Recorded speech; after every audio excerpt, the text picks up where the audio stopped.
We're talking with Benny Ron today. That is Dr. Tetsuzan Benny Ron.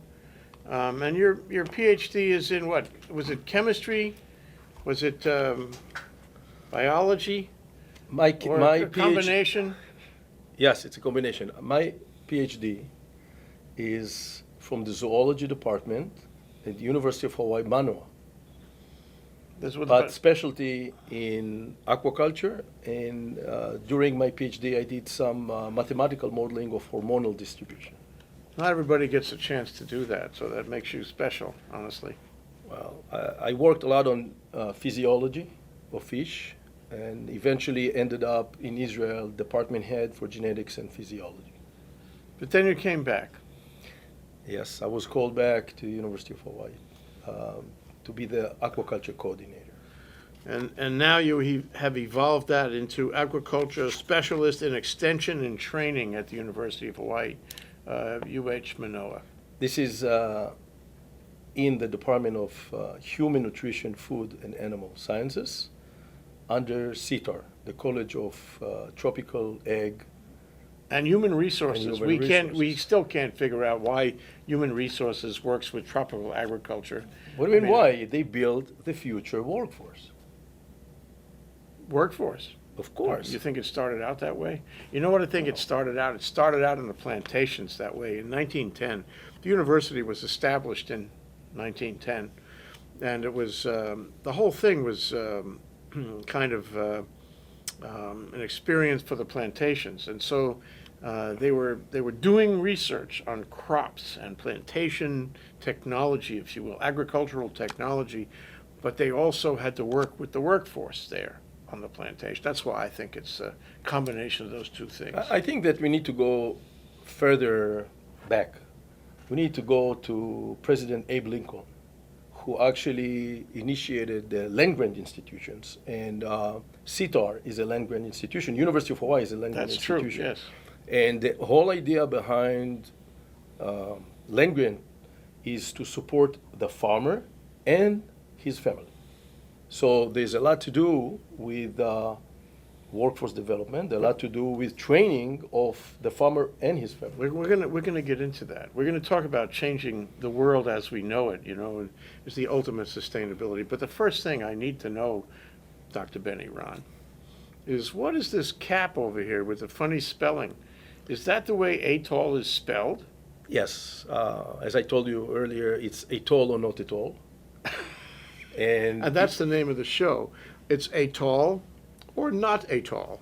And the idea came when I applied for a grant to NOAA with the idea to train the people, community in Hawaii and in the Pacific Islands in order to give them the tools to manage their living resources and aquaculture. So since the Pacific Islands is known for atolls, the acronym stands for Aquaculture Training Online Learning. Ah, okay. Well, we have to explore that. It was just a coincidence that it just happened to spell out the word atoll. It was in purpose. I've got it. Okay. So, okay, we got aquaculture training. That's clear that's very necessary in the world we live in the 21st century. But online learning, that's the one I want to ask you about. So how have you conglomerated the two ideas? What kind of online learning are you using for the aquaculture training, Benny? Let me take you a little bit back. You do take me back. To 2008, when the University of Hawaii asked me to apply for the job, I was heavily involved in research in genetics and physiology, endocrinology, biorhythms, mainly working on marine fish. Also being advisor to the European Union and Commission in marine biotechnology. And then out of the blue came the offer. And since I was many years a farmer, fifth generation farmer, started my farming at the age of 6. On a kibbutz. No, in Moshava, which is a little town that was actually founded by my grandfather, and What's the name of the little town? Nes Ziona, Which is, what which part means of- it's what the part of- flag of Zion. Where is that in It's Israel? next to Rehovot, where the Weizmann Institute. Which is where? Rehovot. It's about 30 kilometers south of Tel Aviv. Okay, okay, on the way to Gaza. No, far away from there. Okay. Anyway, and I was always connected to the land. Because before I went to the academia, as you may know, I was not born in the academia. I was a farmer, full-time job.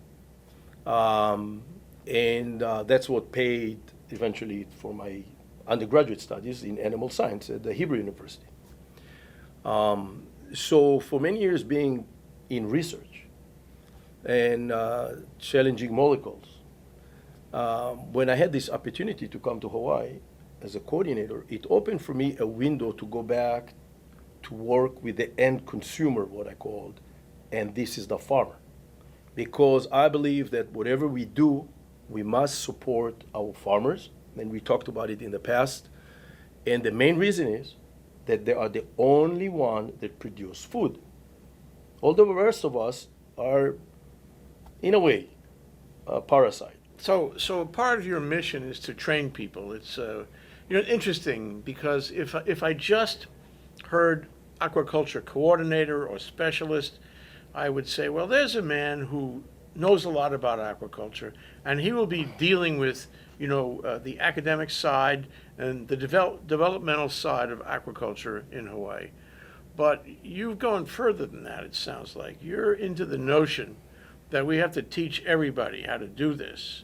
And we are going to make every effort to train as many people as we possibly can with a hands-on education on how to do it. That's where you've gone, isn't it? Well, I would take it even further because when I came here just to give my first talk here, so the committee will see me, the search committee, I came with this idea, and the good thing was that I had a job, so I had nothing to lose. I can come up with any crazy idea that I really believed in, So I was free to do that.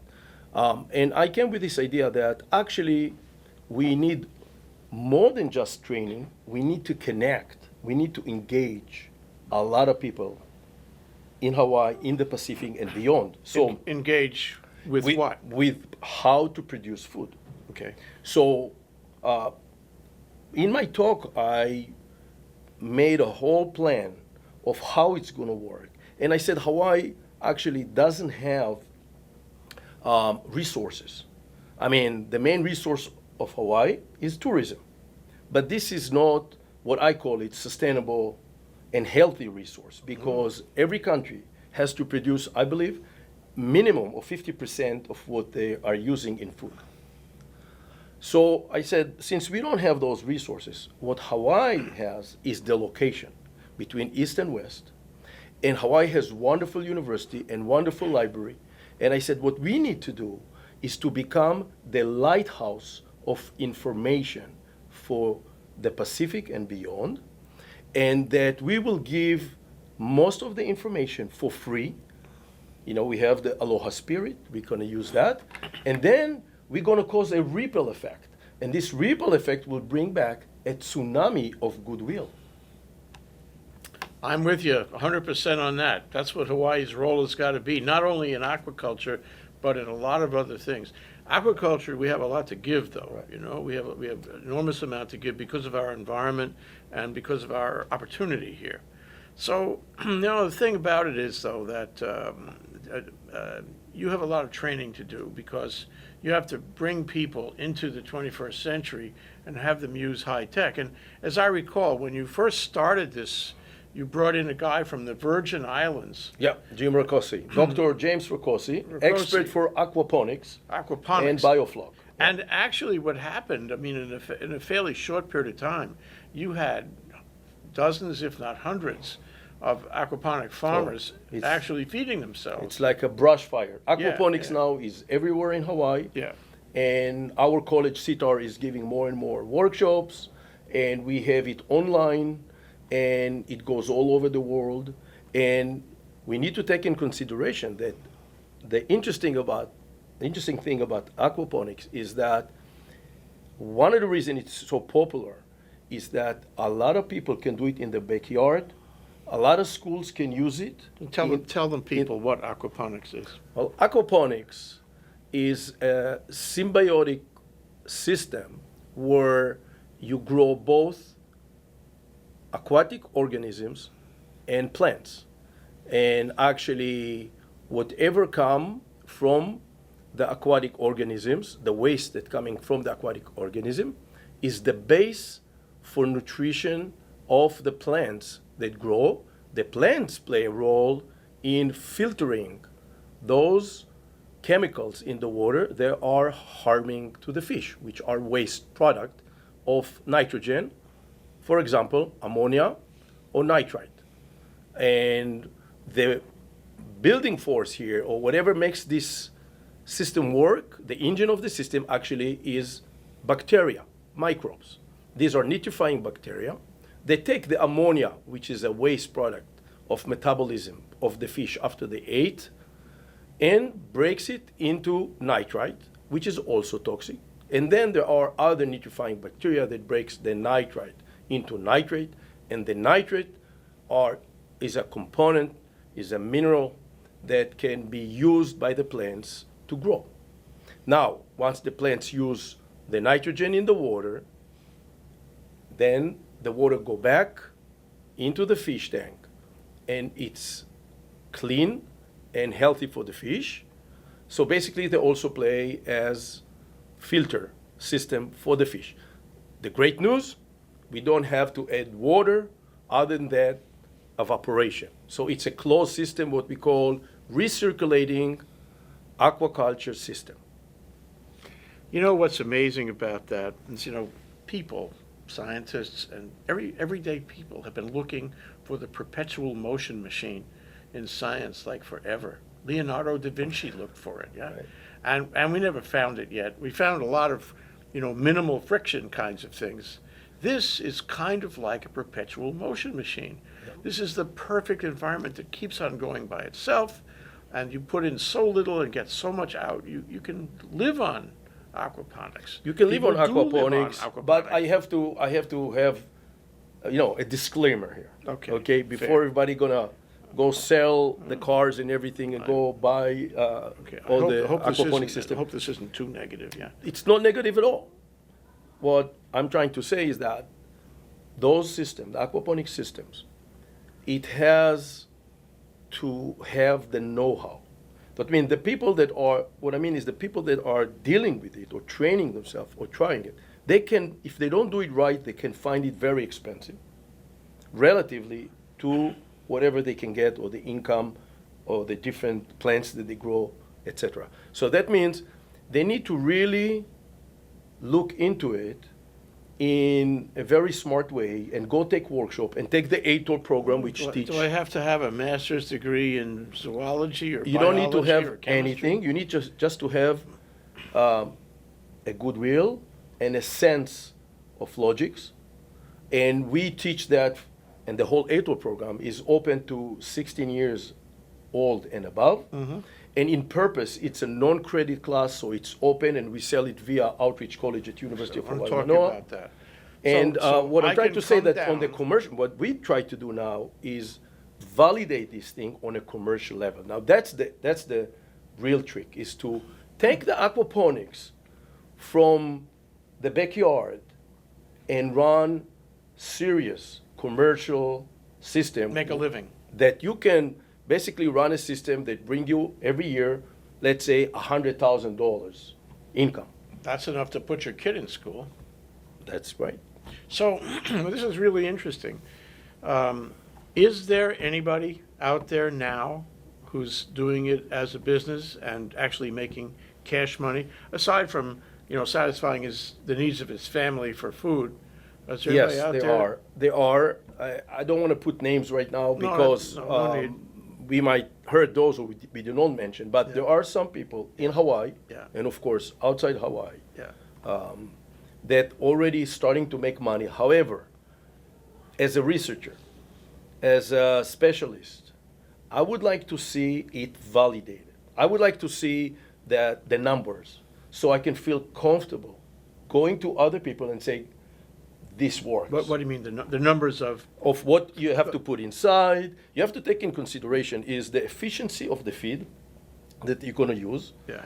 We want to make sure to use as, if possible, not to use at all fish meal in the feed, which the fish meal plays an important role in the protein that comes into the system to allow to grow muscles on the fish, because what we eat in the fish mainly is the muscle. So if you want to be efficient, you want to give them the right food, the appropriate food, and the idea is not to take from the ocean other fish in order to feed fish. So there are all sort of ways. So we want to see this aspect happening. The other aspect is to see the energy, because you have to put energy for the motors, from the engines that drive the water, because you have a tank of fish, and then you have to take the water and deliver it to the plants. Now, once you move anything, it's energy-related motion. And so you need to have that in consideration. And then we have to supply air to make sure we have aerobic environment, both to the fish and to the plants, and of course to the bacteria that drives the system. So this is another thing to consider. Now, the plants need light. So if you do it outside, wonderful. But in some places in the United States, for example, where they have drought and they have dust storms, they start moving indoors. So that means you need to take in consideration you might need to supply some light. So all this is energy cost we're talking about.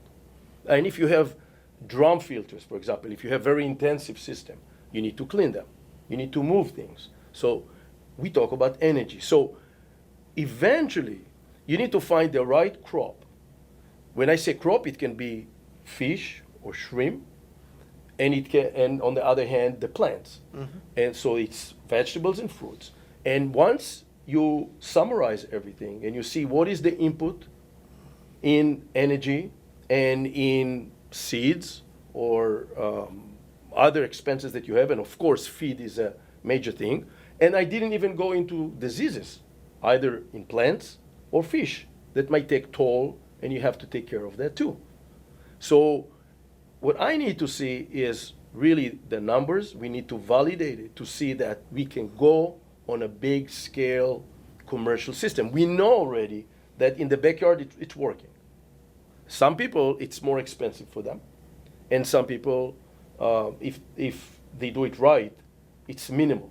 They have to take in consideration that we are lucky in Hawaii, we can use solar systems.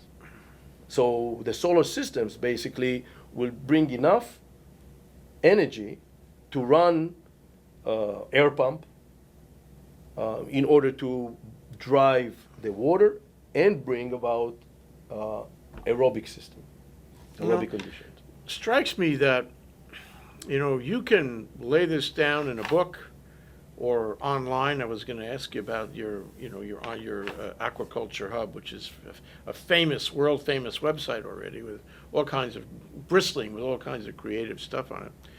But if I'm an ordinary person and I look at that and I follow the gouge, I follow the checklist, I put it all together, so sort of a menu system, I want to grow tilapia, and I want to grow whatever kind of vegetable is involved. Tomatoes. This is what I do. Right. And here's a checklist of exactly what I want to do.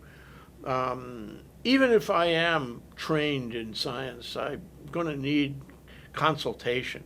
I'm going to need somebody to come out and look and do those metrics you were talking about. I'm going to need a counselor, an advisor, an uncle person who comes out and checks it out, make sure I don't go off the track. And I'm going to need him on a regular basis, too. It's like call it an aquaponics doctor, who says, oh, it's working okay, or maybe it's not working okay. You have to tune it this way and tune it that way. So who does that? Well, first of all, that's why in the whole land-grant system, you have 3 types of people, and sometimes you have in the same person 3 types of people. Which means when they build the land-grant system, there are 3 components that is based on. education or instruction, research, and extension. And when I say extension, it's basically the person that goes out from the lab and meet the farmers and help them with the know-how. So that's what extension is all about. That's what extension And we've is. seen extension back into the 19th century, I think, where there were extension services in agriculture. It started in 1865 with Abe Lincoln.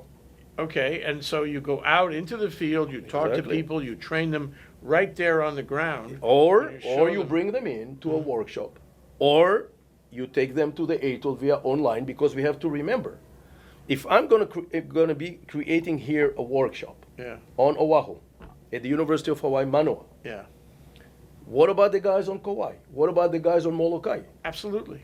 What about the guys in You gotta Rota? be everywhere. I can't imagine that you could have enough resources to extend to all the people who would be the market for this. So what we need to do Yeah. is, on top of the workshop, existing workshop that CITAR is doing and the university is doing on Oahu, we need to have workshops on other islands. Like if you remember in August You do 2010, I had a big workshop in collaboration with the University of Hawaii Hilo when we brought Jim Rocosi, Wilson that Leonard. was a big deal. Yeah, Wilson Leonard from Australia, Professor Gidi Hulata from Israel. There were local people that also taught, Yeah. like Glenn Martinez. Yeah. So what we need is, beside those workshops, is as many extension agents as possible, expert in the area, so the local people can go see them. Or Did they do come, it for free?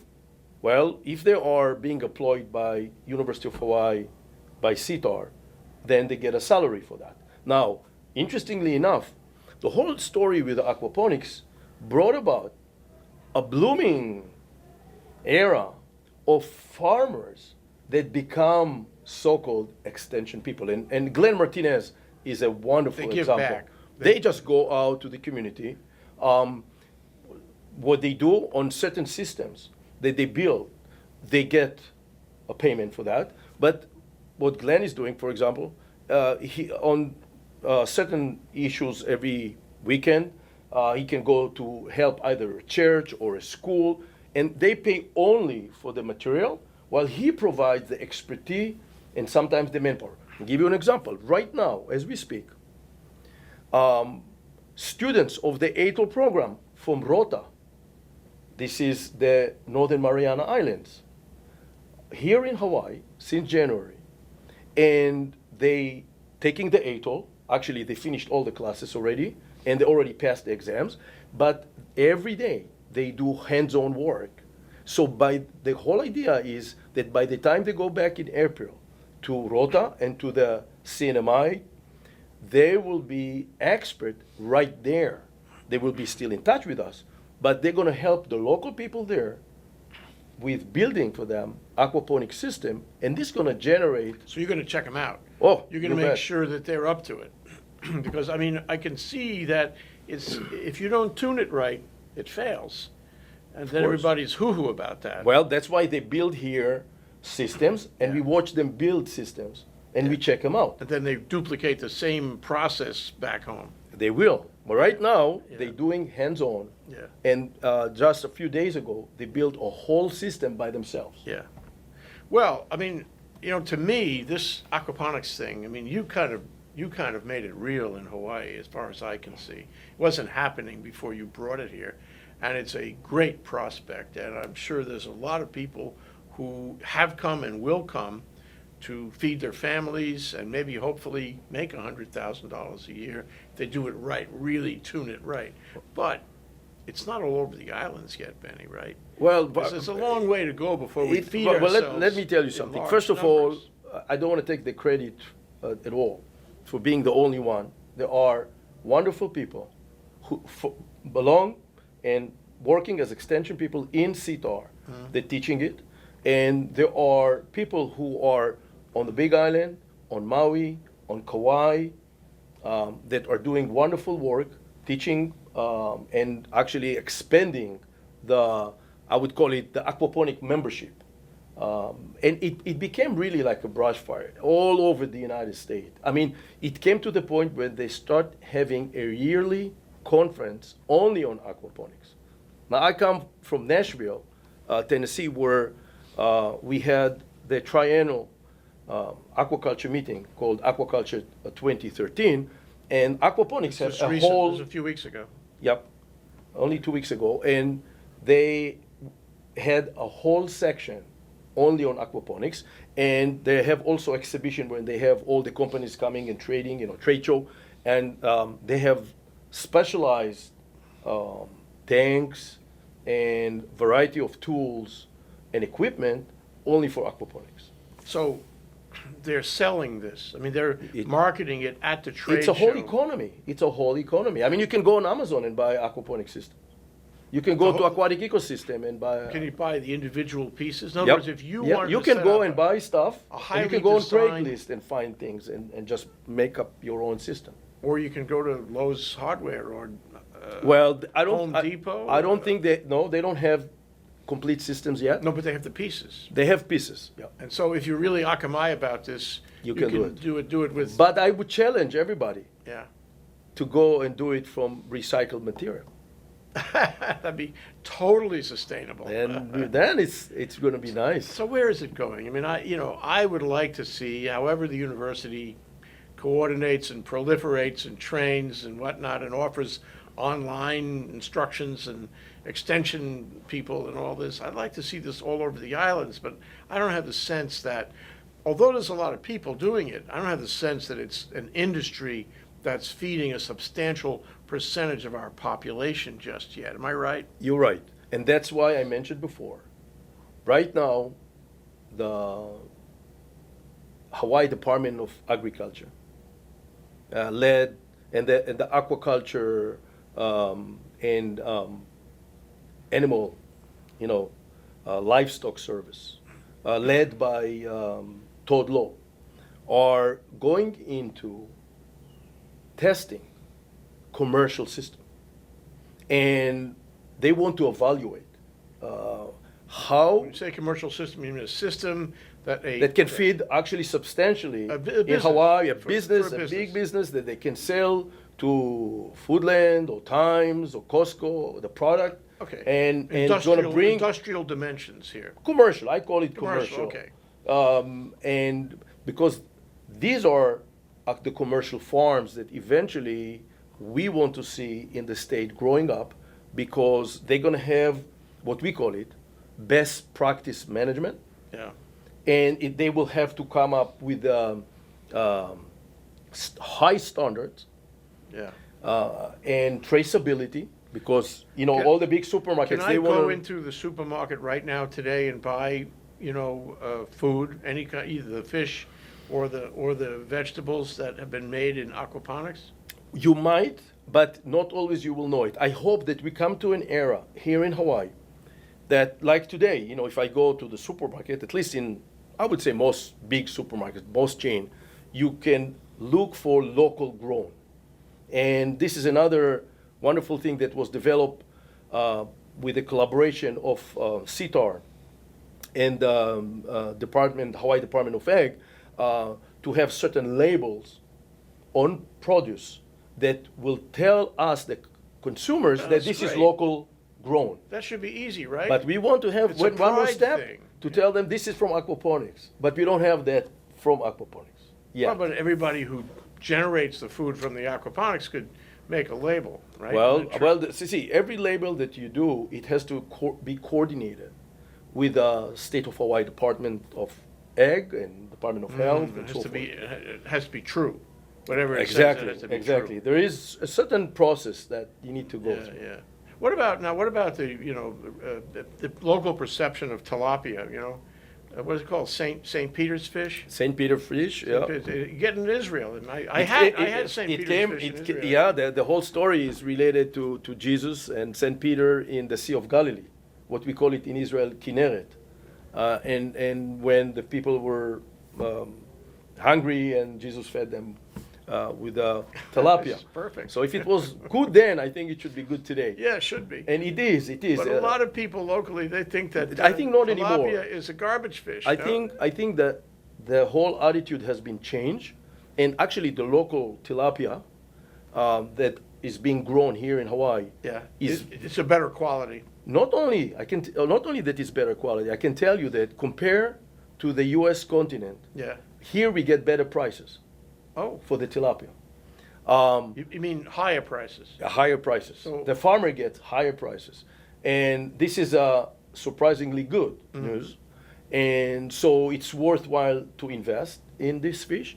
The good news also that it's a wonderful fish for aquaponics. It works well with the aquaponics system. Yeah.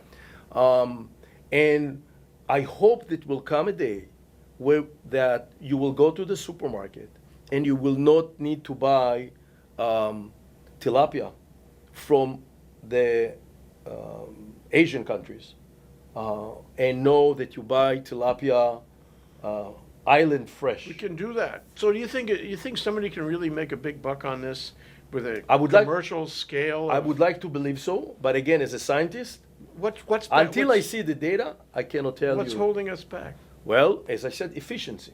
Because when you grow in a large scale, Yeah. and every system, by the way, But you could do that because you know how to do it. You could say to somebody who has a few bucks, I'm going to show you how to make 50 acres of aquaponics. I don't talk like that. No, I'm. You know, I don't it's talk a like that. hypothetical No, question. no, but it's not the kind of behavior I do as a principal. You know what I mean? Because We'll have to talk it's after. justified because one of the questions that a good farmer can ask, and I was a farmer enough time to tell it to the extension people who came to me, it's like, if it is so good and profitable, why you don't do it yourself? Right. So I'm always careful about that because we need to make sure, because there are charlatans, they are everywhere. And we have to be very careful. And that's why we talk about university researchers cannot go around, or extension people cannot go around and just tell everybody it's a magic.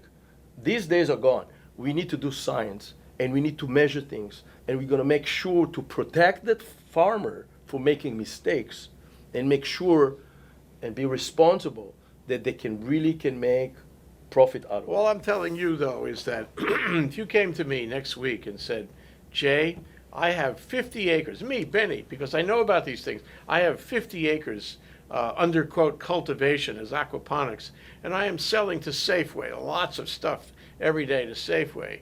I would say, good for you. And not only that, it's proof of concept to a lot of people. They would say, if Benny can do it, I want to do it too, right? Yep. It's a leadership thing. That's what you should do. I'll help you, okay?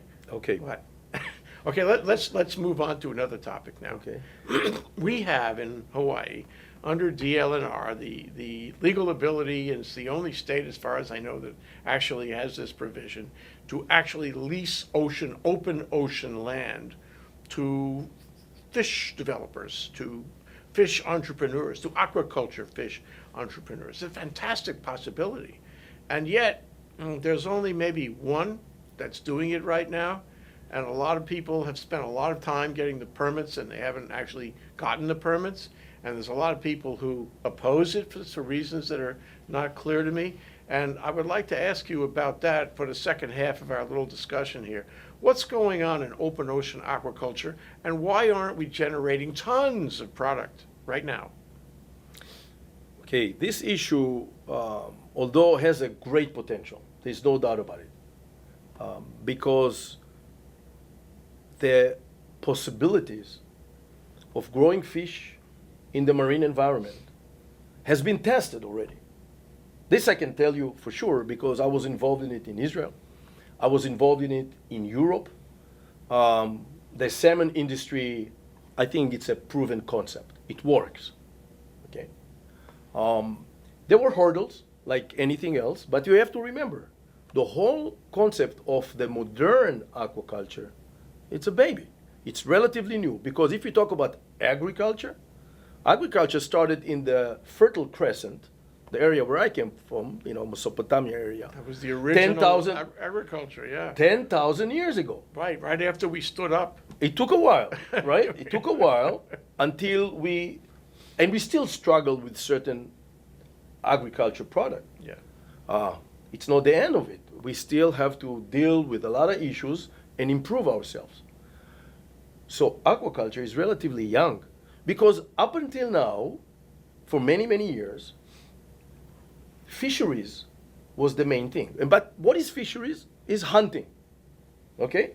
People go out and they hunt in public domain something that they never invested in. It was grown by nature or by God or whatever you want to believe in, but they did not invest in the seeds.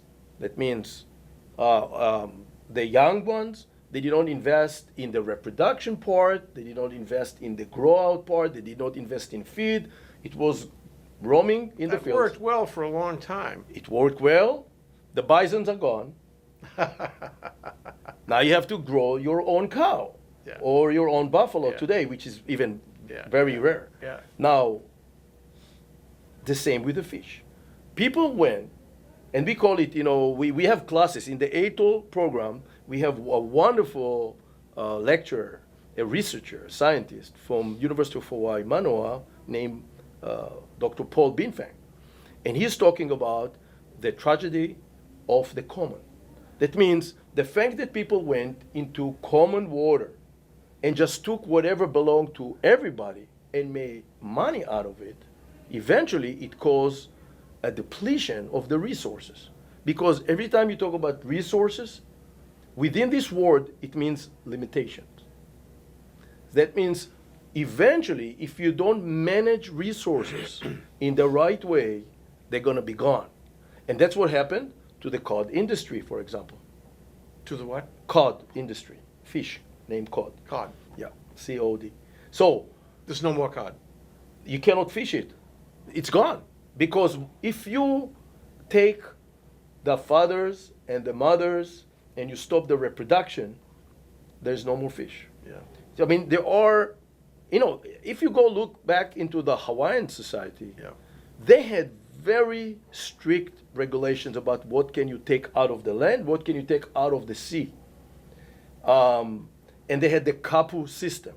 And the kapu system was very strict. We don't have the kapu system. We are very laid back for many years. Everybody takes what they want. And, well, the United States eventually start doing a pretty good job by dividing the different areas of the fisheries into sections and areas that are being controlled and actually doing statistic every year. But that's only in the contiguous waters of the United States. Correct. Right? But in general, what happened is, until the 70s, we got about 60 to 70 million tons of fish worldwide. And since mid-70s, the fisheries industry, they cannot get more fish, no matter how better equipment they have. And you have to remember, two crucial things happen in the fisheries. Developments that cause actually a faster rate, a higher rate of depletion of the fish. One of them is the invention of refrigeration and freezing. Before that, you could go so much out, and within a very limited time, you must come back with the fish, because otherwise they go bad. So it was a limitation. So the moment you invented the refrigeration and freezing, you can stay for months out there and keep fishing and fishing. And they did, and they do. The other thing was, after the World War II, they invented something amazing, something that will detect submarines, the sonar. No, we are not in a war with Germany anymore or with Japan. So what are you going to use? The sonar. Let's look for fish. So in the past, the fisherman had to be a very sophisticated person, know the ocean, look at the situation, understand, and it was what we call it a fair fight with the fish. How to get the fish. Now every fool can turn on the sonar and find the fish. Yeah. So it's making war on fish, is what it is. That's what happened, exactly. And so the fish were fished in such a rate that they couldn't recover anymore. Yeah. And we came to the point these days where the amount of fish produced by, or I say in general, aquaculture product now are going higher for the first time than fisheries product. Yeah, but going back to the hunter-gatherer notion of what's been going on, there was a conference recently at the law school about, among other things, the law of the seas. Oh, that's John Van Dyke, who died last year, was very interested in that. And this was sort of the Memorial John Van Dyke Conference, and they came from all over, and some of them talked about this. And you really wonder why the governments of the world, or the United Nations, or somebody hasn't put a lid on this up till now. Now all we talk, it's like global warming and climate change. Now we talk about it's too late to do all that much, and we've already lost traction in redeveloping our fish stocks, and we're in a terrible spot here. Why didn't we fix this earlier? Why didn't we put a lid on it earlier? A man-made, legal, law of the oceans kind of lid. What happened to us? Well, it's a complex issue. First of all, the people who invested in fisheries made a lot of money. And had a lot of political power. And exactly. That was the next thing I wanted to say. It has to do with politics, because the subsidies to fisheries are, in my opinion, when I look back into it, much greater than subsidies to aquaculture, which is surprising. Now, if you talk about law of the sea, you have to mention a guy that is amazing. John Pena Craven. John Craven. Exactly. We know John Craven. Well, John Craven was in charge of law of the sea. He was the head of the institute.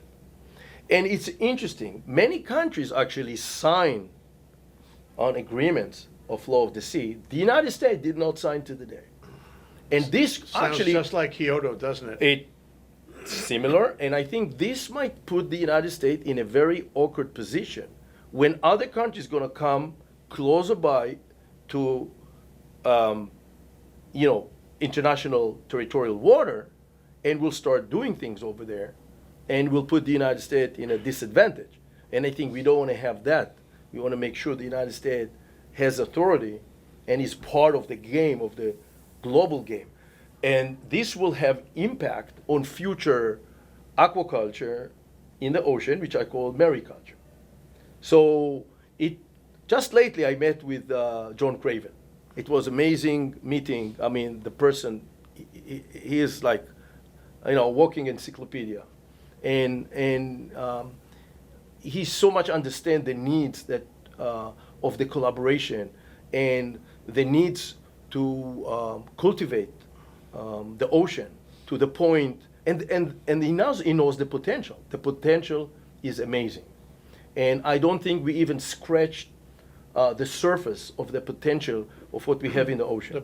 You're talking about the potential of open ocean aquaculture with bounded areas for any kind.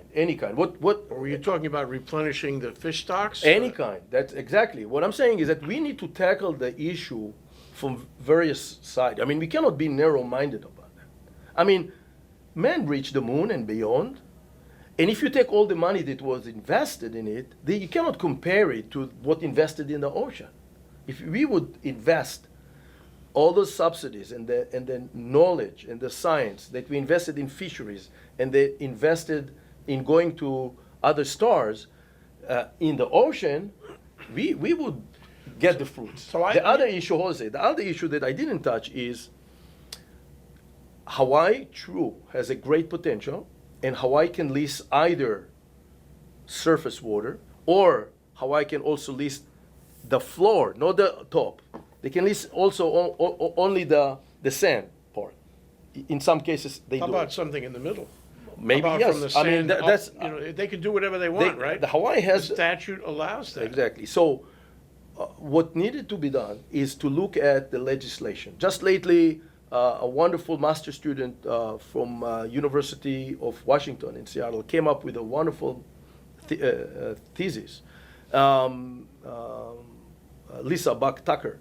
and I met her in Nashville. We arranged to meet over there because I Benefit of organized Nashville, yeah. in Nashville because I arranged a special. This was the first time I arranged a meeting for Aquaculture Hub members.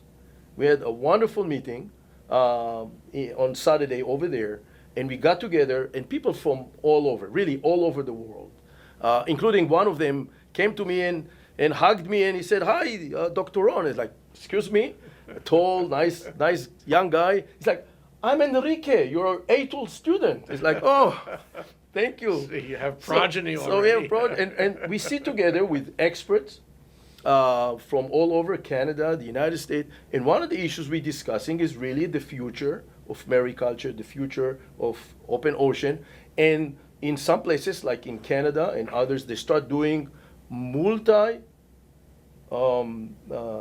aquaculture systems, multi-trophic. And when I say multi-trophic, we're talking about different trophic levels. When we talk about different trophic levels, it has to do with eating. On the floor. Not only the slices I'm up? talking about, when I say trophic, it means it's ecological system Yeah. with specialty. That means one trophic level can be plants. That means algae. One trophic level can be mollusks, oysters. One trophic level can be the fish. Yeah. And usually we say that those on the top of the trophic levels will be like the tuna fish or the sharks and so forth. And then the plant's going to be relatively on the bottom and the herbivores in the middle. But if you build a multi-trophic system, integrated multi-trophic aquaculture system, or IMTA we call it, then you actually, all the waste product can be used by the plants and can be used by the mollusks that are filter feeders, and you have byproduct right there in this area, and it's going to be a region by which it will be a whole farm with multiple farming and produce. But this doesn't exist today. It exists. Oh. Yeah, in With Canada, okay. in some places, they start doing it already. We have the vision that, you know what? Let me give you an example of this sort of integrated multi-trophic aquaculture system. And it's going to blow your mind. Aquaponics. We come back to the beginning of our discussion. True. You can have different These are multi-trophic systems, different ecologies. Exactly. But the aquaponics are terrestrial. Doesn't matter. The principle holds. Principle is the same. So now you take that same concept and you To put the it ocean. in the ocean. Exactly. But Hawaii is a special environment. It would be nice if the United States could show the leadership of redeveloping the oceans. That may not happen ever. Who knows what? Be nice if we had the law of the sea that would, be a good sort of But incentive. wait, the United States have to accept the law of the sea first That's before true, it's true. before you go We into have a the long detail. way to go you know? before that happens. But what I'm thinking of is Hawaii, and you alluded to the fact that Hawaii is a good place for Right. it. And I mentioned earlier that We Hawaii have wonderful lets you- water here. wonderful water. Temperature-wise, clarity, you name Oh, it. it's really outstanding. But we haven't really come along. We could be the center. Talk about being the place of training, the place of the laboratory, the place of giving this incredible gift to the world. This would be the big one. But we haven't done it. Hold a What is second. holding us up? I tell you, okay. On top of the fact that we have many agencies that include NOAA, Did you say many or too many? I said many. Okay. You want to drag me there. So we have many agencies, and they are responsible for various issues that need to be checked. Now, what we would like to see for the farmer, for me, is the customer who wish to bring investors and invest in a farm in order to feed people. Open ocean aquaculture. Any farm. kind of marine aquaculture, okay? All right. When you talk about marine, right away you have one of the agencies is Army Corps of Engineers, because they are in charge of the navigation water, what's called. Yeah, navigable waters. Yeah. So even a river that you can run a boat in it, you have to talk to them and get a permit. You need to talk to NOAA. You need to talk to DLNR.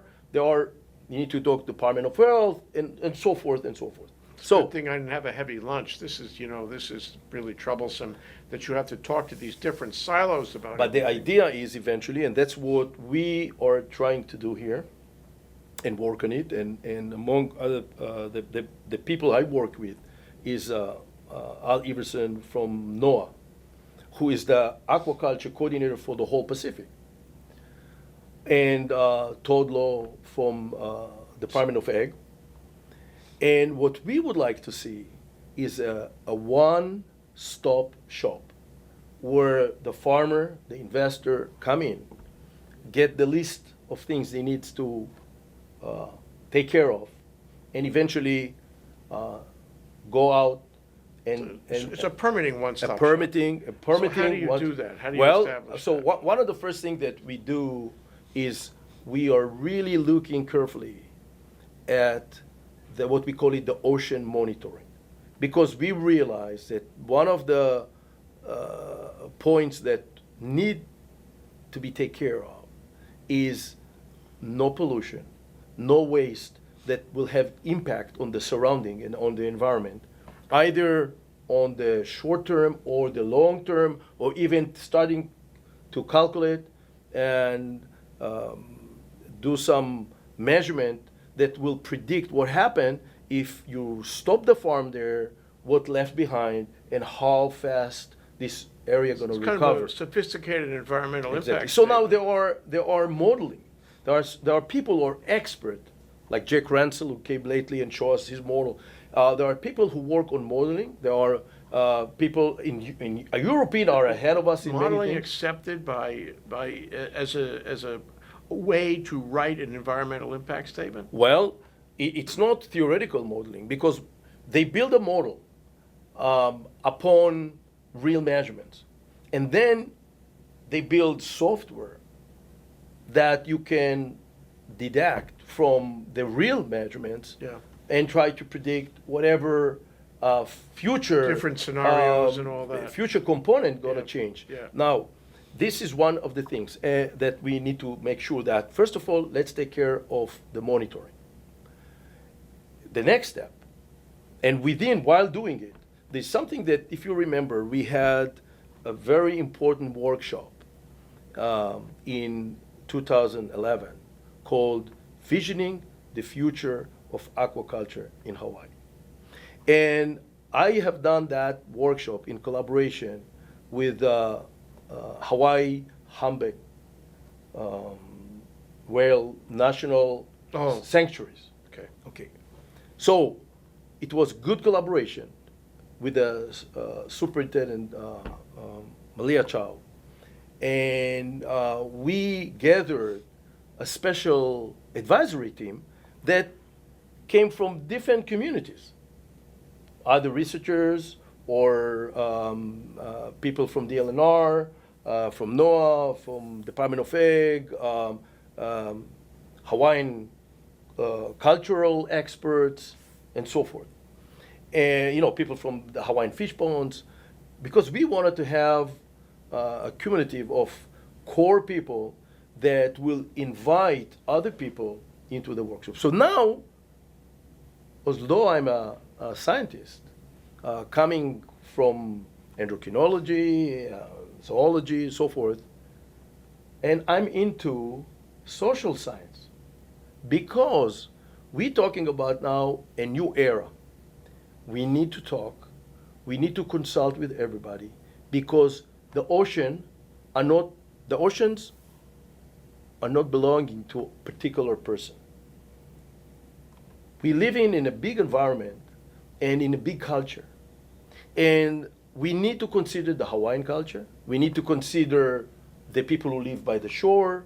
We need to consider the people who have shipping. We need to worry about the whale and about the monk seal, and et cetera, et cetera. So Some of these people are going to know much more about what you and I have been talking about for the past hour than others. So that's why you bring them together into workshops and you discuss these things. And I believe that, and this is why I started going and learning more and organizing more coastal and marine spatial planning workshops. And just lately, I organized together with a good partner, Peter Becker, from California, Northern California, a whole day workshop in collaboration with people from Europe who came specially to work with us, and we called it Coexist Project. And we were working all day in Las Vegas in the Aquaculture America meeting. But you're describing conferences and meetings and, Right. the opportunity for all the players and the constituents to share their thoughts, but it's talk. What about the action that takes us, to beat the race, so to speak, for the loss of our fisheries? Well, When do we got to do that, and how are we going to get there? I think what will happen is quite natural. Human beings survive eventually. We know that. So far, I mean, we did terrible things to each other as human beings. we have 1 minute more. And what we learned, if you look back in history, that somehow when push come to shove, we were able to overcome problems that we had in a very wonderful way. One way or another, we find a solution for the most part. So, we used to be analogs, now digital. Why? It works, right? So when you have a problem, eventually the common sense wins. I hope so. In this This case is the too. question of perfectibility of mankind and womankind. Exactly. Now, I think that the mother of invention is necessity.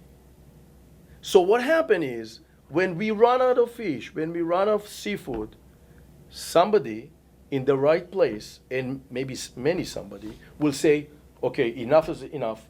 We need to get ourselves together into it. Maybe that's you, maybe it's me. We can be only catalysts, Well, and we do. We okay. trigger, we push the nerve again and again. Thank but you for being a eventually, catalyst. eventually Ron. we're gonna have the guys at Aquaculture specialist. DC helping us. University of Hawaii. Thank you. In the College of Tropical Agriculture and Human Resources. It is always an amazing experience to Thank you talk so to much. Same here. Aloha.